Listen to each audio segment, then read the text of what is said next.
In my lab, we're very interested in making robots safe and suitable for human societies, and that as a central component includes robots being aware of our social and moral normative demands. Several years ago, the Navy, the Office of Naval Research in particular, had a funding opportunity to look specifically at what it would take to endow robots with some rudimentary moral competence. This was a great opportunity for my group because this is a very important topic for us. We've been working on it for at least 10 years in different aspects of that problem, and found this a good opportunity to collaboratively with other institutions from and RPI to work on the foundations of what it takes to have rudimentary competence. This is a very interdisciplinary, broad topic, and it involves foundational research, talking about the basic concepts such as what norms are, what moral values are, what a rule is, what ethical inference is, but also the empirical aspects on the human side, how humans represent norms, how they activate norms, how they use norms to reason and make decisions, and how they violate norms and react to norm violations. And then we transition into the computational side, where we have to think about how can we computationally represent things like moral values and norms and ethical rules and principles, and make artificial agents, those computers and robots, use those concepts as they're perceiving the world, as they're making decisions, and as they act. So it's important to point out from the beginning that by moral competence, we intend a very operational concept that doesn't require the robot to be a human-like person. The philosopher James Moore has made a very interesting contribution to that discussion by distinguishing 4 different kinds of moral agents. There are the very simple agents that really don't have explicit moral representations. These are implicit moral agents because they may have safety laws, right? But then there are also these explicit moral agents. They have explicit representations of norms and principles and can use those to reason. And then there are the full moral agents, humans. We are interested in the explicit moral agents. We're not claiming that the robot needs consciousness. We are not claiming that the robot is human-like, but we want the robot to have representations of principles, both to reason with them, but also to be able to generate explanations. The downside or disadvantage of implicit moral agents, where the agents either have, by way of their programming, moral behavior or norm-conforming behavior. They don't touch people, for example. They don't bump into obstacles. They stop at the right time. They don't interrupt, right? So they might abide by all sorts of principles, but they don't know that they're doing it. So when they then, for whatever reason, violate one of these principles, they also don't know that they're violating it, and they cannot justify why they did violate it. As opposed to the agents we have in mind that are able to reason through these principles and might, especially in cases like the moral dilemma I mentioned earlier, arrive at a conclusion that they can afterwards justify. Of course, this is still an ongoing research project. It's very difficult to generate justifications that are intuitive to people, but we will ultimately have to do that because otherwise people will blame these systems and might not be interested in interacting with them or may even reject them. What kind of moral sophistication a machine will need in order to function properly in human societies will depend on what kind of task it has to perform in the first place. If you take a simple vacuum cleaner, like maybe the Roomba, the vacuum cleaner doesn't have to be aware of much. Doesn't necessarily need a lot of moral competence. It doesn't have to be able to justify a lot of its actions. On the other hand, if you take a robot like the Eldercare robot I mentioned, where that robot has to interact in natural language with people, have to perform activities that may potentially cause pain to the person. Imagine the robot helping the person out of the bed, right, and hurting the person at the same time the person needs to exercise and move, so the pain, or causing pain in that case, is justified. It will be required to justify why it's doing that, right? Even if the person knows that they need to exercise, they may still need to hear it from the robot why the robot's inflicting pain on them. Moreover, for the robot to understand that it is okay to inflict pain in that context, it needs to understand the context in which it is not okay to inflict pain, right? And that in general, we don't do that. That would be the simple case, and that could range to much more complicated cases and complex cases where you have to justify why you did an action relative to a set of principles that may themselves not be consistent, and then you have to make not only a case why you acted that way, but also why you neglected the other principles. That is a capability that is still far out, and we are working specifically on trying to find ways of adjudicating in a context where multiple principles are in conflict, which one to drop and which one to keep. I also want to point out that it's quite exciting that the first program on moral competence was not funded by the National Science Foundation, but rather by a Department of Defense funding agency. And their interest is really in robots that are safe. Again, as we pointed out before, it's important for robots when they are faced with morally charged contexts, and when they are autonomous, and when they cannot simply ask the supervisor what to do, to be able to make sound decisions. Imagine you have a military supply vehicle that's supposed to bring supplies from one location to another, going through enemy territory. And suppose the vehicle has the order to not have any communications while in enemy territory. And suppose further, as it's going from A to B, it encounters the fallout from some fight where there's a wounded soldier that the vehicle should tend to. Now, the natural thing would be for it to contact the supervisor and ask, should I interrupt my mission, should I tend to the wounded soldier? At the same time, it has critical medical supplies that need to go to point B, because people might die if they don't get them in time. Again, you get this morally challenging context, and the vehicle has to be able to make a decision on the fly about what to do. This is one example. There are lots and lots of instances of that sort. And I think the interesting, for me, interesting aspect was that the military first thought about the need for systems to engage in that kind of moral reasoning, because they saw the need for systems to be able to handle them autonomously. In the meantime, the National Science Foundation, of course, has caught up, and we now have a very new program that explicitly mentions ethical reasoning as part of what they want in that system to be studied.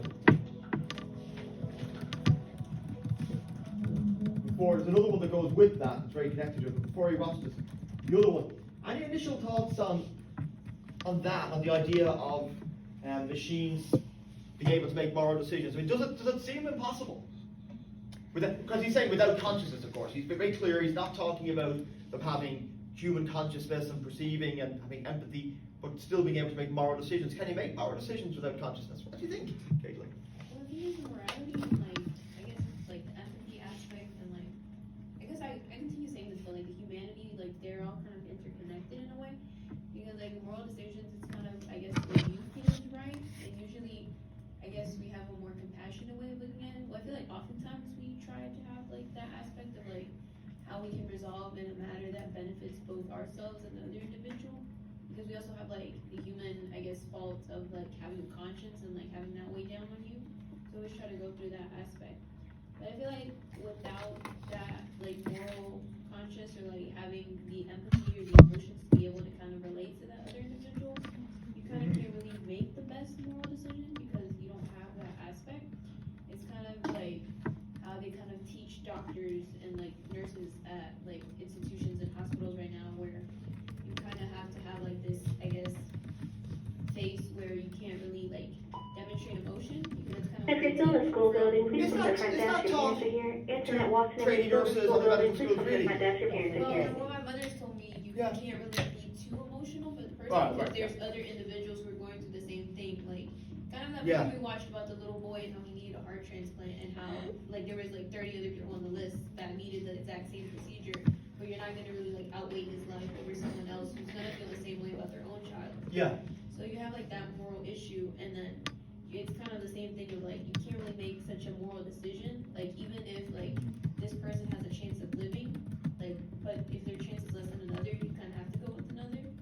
So there's like that moral aspect and that lack of like connection to the individual through like this piece of machinery that's just metal and bolts and not really any sort of, I guess, empathetic.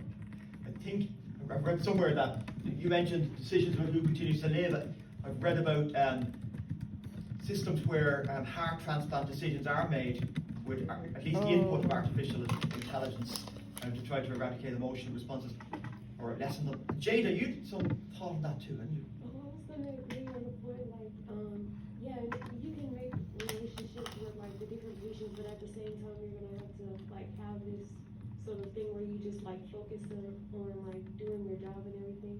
And I think you can't really have a conscience and also be able to make like moral decisions because like at this point, you're just like kind of spitting out like what they get data off of and like the norms and everything, but I feel like you should like have a conscience and actual like empathy and feeling to like influence those moral actions. When you bring up conscience, that's really interesting because from a Catholic or maybe a more broadly Christian point of view, the conscience is the voice of God within the individual.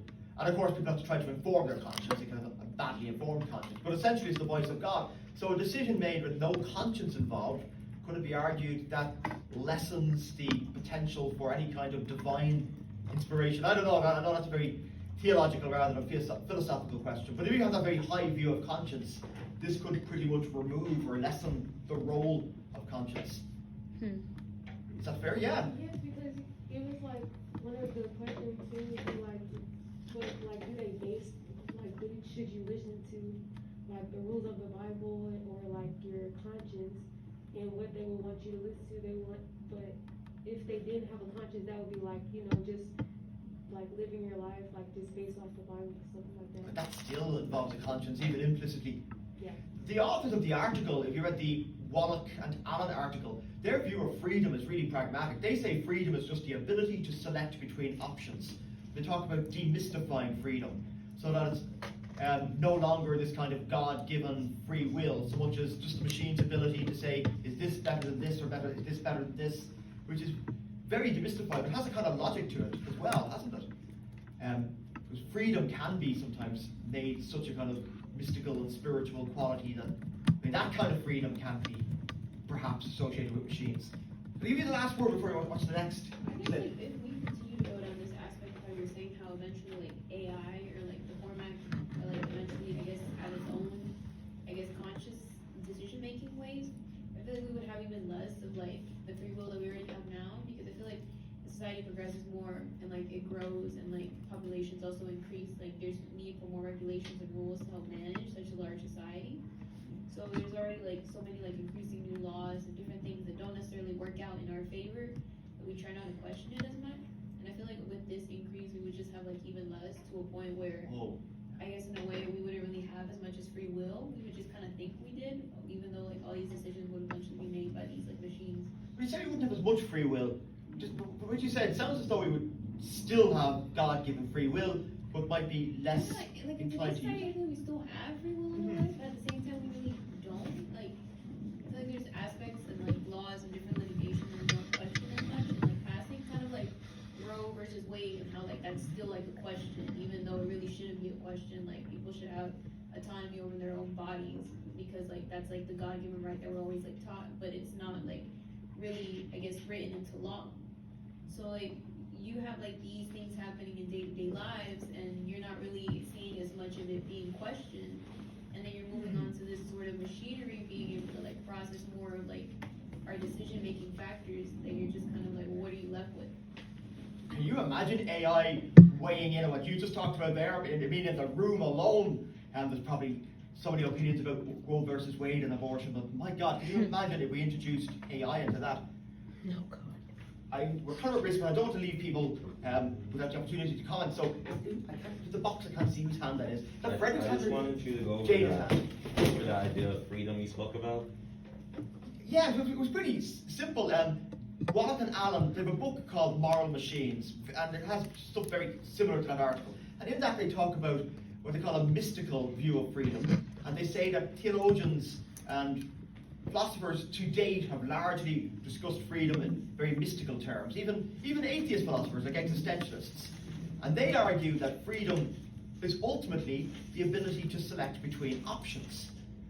And they say, when you view it that way, it doesn't have to involve any God-given mystical qualities. It just can be a mechanistic ability to select A, B, C, or D. You see the difference? And there's something to that, isn't there? But what if you're forced to make those options? Yeah. Can you elaborate on that? If you're forced to make two options, are you technically free? Is that what you wanna do? You mean if you're told that there are other options, but they're closed off to you? No, someone's literally forcing you to choose between these two things. Mhm. You're not free in that sense. You're not, because I understand it as the ability to choose two other options, as the ability for yourself to choose it. But if that's not something you want to choose, is that freedom? No, I think genuine freedom would include the choice not to choose, as it were, even though that is in itself a choice. So the choice to say, I'm not doing that or that. Is that what you mean? To say, nope, I'm not going to be limited to this Yeah, like zero-sum that. game. But what if someone limits you and you can't do anything about that? Kind of like They're restricting your freedom then. So Yeah. you have limited freedom. Would that be So fair? freedom is more than, that's not limited, that's not freedom at all. Because you have the ability to choose your choices, but as I understand it, the ability to choose options is what you want to do. That's what I get from what Alan was talking about. Mhm. But if that's not something you want to do, then you can't describe it as freedom. Well, it raises a philosophical question, doesn't it? Does freedom have to be absolute freedom in order to be freedom? Or can there be degrees of freedom? But going off what Alan's saying, that's not freedom if you're being forced into it, but you are choosing two options. Yes. So his definitions conflict with what he's actually saying. That's an astute observation about the nature of freedom. When somebody says you're free to do this or that, but you can't do the other. Any last thought on that before hopefully we'll get into this next little. Well, you kind of can see the example what Frederick's saying with the current healthcare system and how you kind of are given options. You have to kind of stick to those options. Well, like my mother, she's kind of like talking about different things of like what goes on in like medicine. So like you kind of have like the option of like when you have a child and like you can choose. Interruption. Internet Watson, every summer school building, please come to the front desk. Your parents are here. Internet Watson, please come back to the front desk. Your parents are here. I know, I've complained about that. Yeah. So like kind of like where you have like the like circumstances of like having a baby and like you have like I guess the option of natural birth or you have the option of like having an epidural. But then there's like other ways that people always teach about of like having a natural delivery. Though like there's like it's commonly a known fact, but they still don't address it of how like there's better ways I guess to have a child that don't necessarily result in having like to need any further like operations or stitching. Right. But like they don't choose to do so because it doesn't convenience them. So they make you think that you have two choices and you really have more, but they constrain you so much that you kind of have to pick in that moment. So I see like that aspect of what he's trying to explain of like how you think you have like the ability to choose, but you really don't because you're kind of forcing like and limiting what kind of options you have to what kind of conveniences them. And if that's done to humans, isn't there a likelihood that will be done to so-called decision-making machines, that they'll be limited to the choices that serve whatever agenda? Whereas on the other hand, if they are generally learning machines, they could possibly get beyond that, couldn't they? How tightly should their choices be restricted? That's a really good observation that Frederick made. Yeah. Yeah, I think with hitting the perfect thing is about like if there's like limits and like levels to your freedom, like is that really like freedom? Freedom, yeah. Are there degrees of freedom? Because couldn't we argue, I mean, and again it's more theological than philosophical, isn't the Christian view of free will limited? God gives humans free will in the Christian worldview, but not unrestricted free will. For example, we don't have the free will, we don't have the choice to be immortal. And yet, we have enough choice to be held morally responsible, don't we? According to the Christian. But isn't that like physically impossible to be like? You can't just choose to be immortal. No, that's I right. mean- There are restrictions. There are lots of Yeah. things we cannot choose, and yet we think of ourselves as free. But those are like the restrictions of just being a human. I think that's what he's trying to say. Yes, yeah. So in this case, God, who He God gave- is omnipotent and could conceivably have done otherwise, chose to close off that possibility. Is that what you're saying, like with the robots, that they can choose to cut off some of our free will with decisions like what Frederick was saying? As we could choose to cut off theirs. And then there's the other philosophical problem of freedom, isn't it? It was that Schopenhauer said that we're free to do as we will, as we want, but we're not free to choose what we want. Like what Yeah. you can't decide to like Well, it's an all spaghetti bolognese if you don't like it. like even through like religion and kind of like what Catherine was saying, like you have the limitations of like humanity of being a human, but you also have the limitations of like what's said in the religion and what's taught. Kind of like the Ten Commandments and kind of how you have like the set of restrictions that you have to follow to be considered in that aspect. Like I know like for the example of like infidelity and like cheating, And like, that's kind of like, not saying it's like condoned, it should be condoned in any way, but like, kind of the aspect of how society has viewed it in a negative manner, that you were left without that decision. When like, in reality, like, I guess you could have the choice, but you're not you don't necessarily, I guess, how do I explain this? We do have the choice, don't we, just because it's frowned upon? I know it's frowned upon, but I'm saying once you do that, like, aspect of actually cheating on the person, you're not really considered into that, I guess, characteristic of being this, like, individual who follows this religion. So you have, like, these options you have, and these constraints you have to form into it, you're not really allowed. But supposedly they give you, like, the God-given, like, will to be, like, free and make your own decisions. Well, you indirectly raise a really interesting point, don't you, that human beings face consequences for their decisions. Would artificial cognition face consequences for its decisions? It would be blamed on us because, like, who made the machines? We did. We programmed them. So there's no, it's a moot point almost to talk about consequences for an artificial form of intelligence, isn't it? I think we've just spent enough time. I know I've probably end up having to go to 40 minutes past. I got it. Start Like 40 at minutes the past. end. This is a continuation, basically. The same speaker talking about how you would evaluate moral competence or moral ability in artificial intelligence.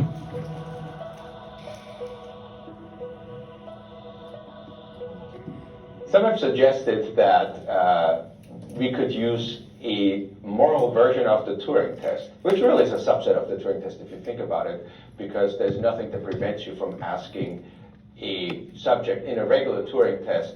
I should have mentioned that. Are you aware what the Turing test is? No. It seems like, do you know?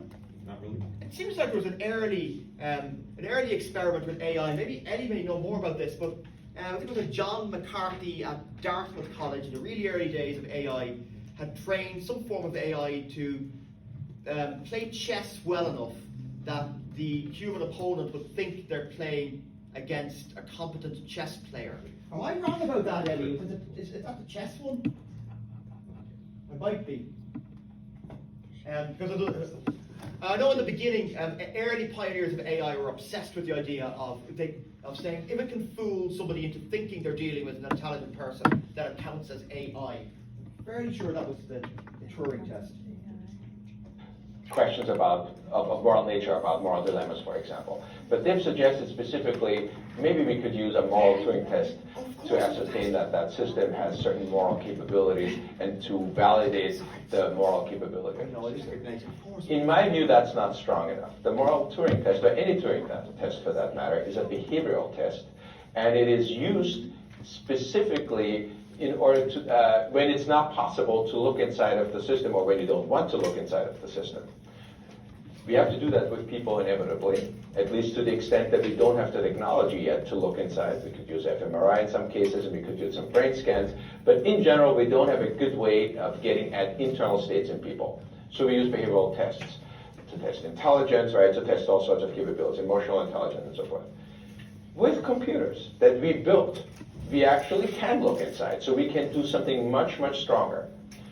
That is routinely used in cases where safety is of the utmost importance. So for example, in aircraft autopilot controllers, we formally prove that that system has certain properties, and that assures us that when we step on a plane, the autopilot will not do something crazy. Why not do the same thing with robots?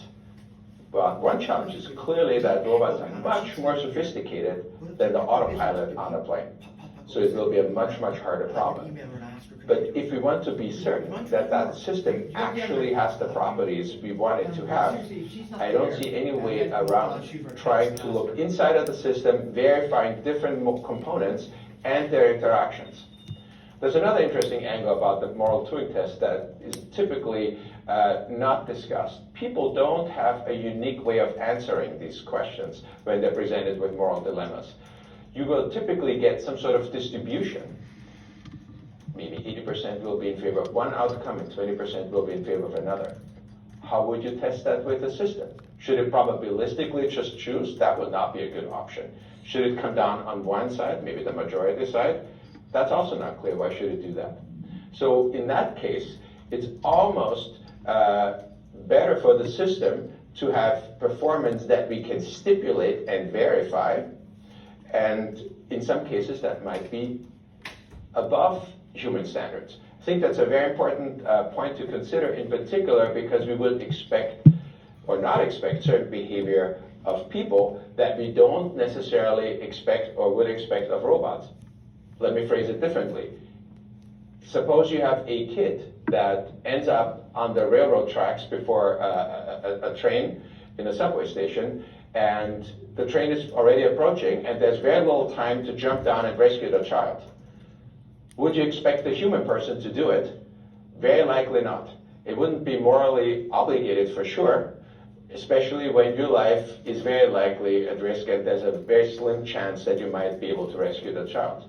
However, if that were a robot, we would expect for sure the robot to jump in that case, because whether or not it gets destroyed has no bearing on the positive outcome of potentially saving the child's life. One of the major challenges we still face with any type of verificationist approach, anything that will give you formal guarantees of how the system acts and behaves, is connected to machine learning and the ability of a system to adapt its behavior during operation. So you might get the robot out of the box, fresh from the factory, equipped with common sense knowledge, some moral principles, ethical rules, the ability to make inferences, and now it can learn as it's doing its job. Maybe it's a household robot, and maybe it watches TV, and maybe it learns from soap operas of what or what not to do. How can you now be sure that that new knowledge that the robot acquires as it's performing its activities will not negatively impact any of these moral standards? That is a very important open question, and we don't know yet how to generally answer it. We know that there are certain architectures that lend themselves more towards preventing new knowledge from negatively affecting the ethical standards the robot might have from the beginning, and other types of machine learning being much harder to control. In particular, the kind of very flashy algorithms that are being discussed a lot in the news media these days on deep neural networks and deep learning are problematic simply because at present we don't yet understand what representations these algorithms are able to learn from data.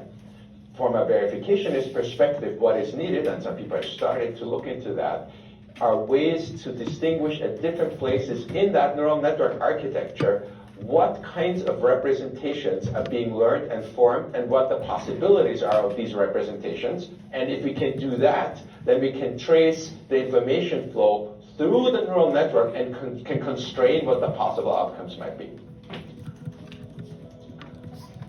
So, I just say, I know we're very tight on time. Don't forget the 1 sentence, the 1 minute rather, pieces, which will be your summary of the class, your kind of insight into the class. I should also mention the group project. The final assessment is these 300-word journal entries, the 1 minute thesis, and a group project. You could begin thinking about that. Is there anything you're doing with Miss Cook that could be tweaked to satisfy this purpose too? For example, I've heard of people doing things that have ecological significance, like protecting the environment. Oh, that was Hack the earth.